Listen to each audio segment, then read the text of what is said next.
সকাল কিংবা বিকেলের চায়ের আড্ডায় বিস্কিট না হলে যেন জমেই না। আজকে তৈরি করব বিস্কিট। আসসালামু আলাইকুম, সবাই কেমন আছেন? আমি তো আলহামদুলিল্লাহ ভালো আছি। আমি রুম টেম্পারেচারে আনা বাটার ইউজ করেছি, দিয়ে দিয়েছি 1 কাপ চিনি। এটা যে যার পরিমাণ মতো দিবেন। এরপরে সুন্দরভাবে একটু মিক্স করে নিচ্ছি। এরপরে দিয়ে দিচ্ছি 1 কাপ তেল। এবারে সব কিছু একসাথে ভালোভাবে মিশিয়ে নিব। নেয়ার পরে এরকম একটা লিকুইড হয়ে এসেছে। এবারে আমি দিয়ে দিচ্ছি পরিমাণ মতো লবণ আর দিয়ে দিচ্ছি বেকিং সোডা। এবারে সব কিছু একসাথে ভালোভাবে মিশিয়ে আমি দিয়ে দিব ময়দা। আমি 2 কাপ ময়দা দিব। 1 কাপ আমি অলরেডি দিয়ে দিয়েছি, দ্বিতীয় কাপ দিয়ে দিচ্ছি। এভাবে কিন্তু ময়দাটা দিলে বেশি চারদিকে ছড়ায় না। এবারে এটা থেকে একটা সুন্দর ডো তৈরি করে নিব। এই যে অনেকটা হয়ে গেছে।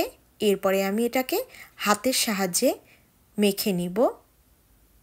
এই পর্যায়ে দিয়ে দিলাম কিছু কাঠবাদামের গুঁড়া। এই গুঁড়াটা বিস্কিটটাকে অনেক সুস্বাদু করবে।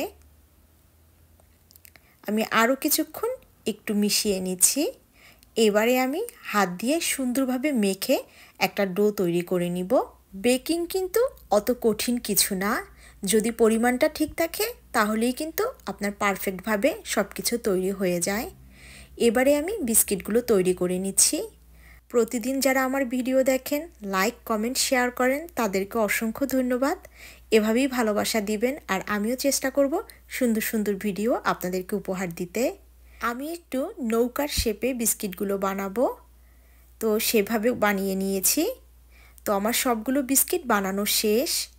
আমার একটু ভুলের কারণে বিস্কিটগুলো কিন্তু এই শেপে আর আসেনি, অন্য শেপ হয়ে গেছে। এখন আমি বিস্কুটের উপর সাইডে একটু পেস্তা বাদামের প্রলেপ দিব, যেটা দেখতে ভালো লাগবে আর খেতেও কিন্তু ভালো লাগবে।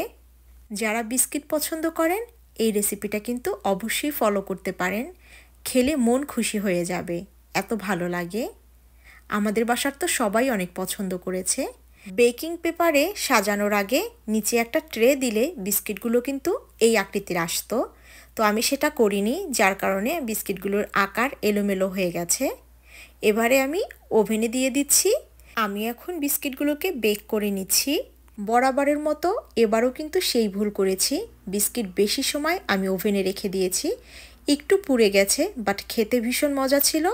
আর এত কষ্ট করে ভিডিও তৈরি করেছি, দিব না তা কি হয়? তারপর সেভাবেই আপনাদের কাছে উপস্থাপন করেছি, ব্যর্থতাকে তুলে ধরেছি।